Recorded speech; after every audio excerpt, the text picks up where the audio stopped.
बिस्मिल्लाहिर्रहमानिर्रहीम। अस्सलामुअलैकुम। Gulifsha high school online lecture system में खुश आमदीद। मैं आपकी क्लास टीचर आपसे मुखातिब हूँ। उम्मीद है आप सब खैरियत से होंगे। आज का हमारा उन्वान है उर्दू जमात दोयम के लिए बाब नंबर 8 घर और घोंसला।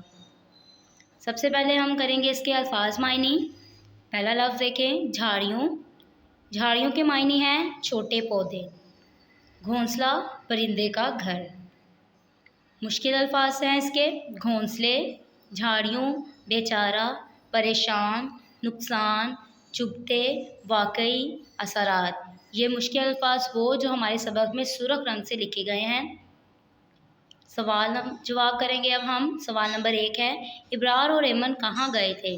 जवाब, इब्रार और एमन खेलने के लिए बाग में गए थे। सवाल नंबर 2, इब्रार और एमन को बाग में क्या नज़र आया?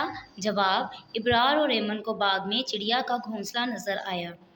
सवाल नंबर 3, घोंसले में किसका बच्चा था? जवाब, घोंसले में चिड़िया का बच्चा था। सवाल नंबर 4, बच्चे की माँ ने घोंसले में किस चीज़ का बिस्तर बिछाया था? जवाब, अपने परों का बिस्तर बिछाया था। Press bell icon, like, comment and share.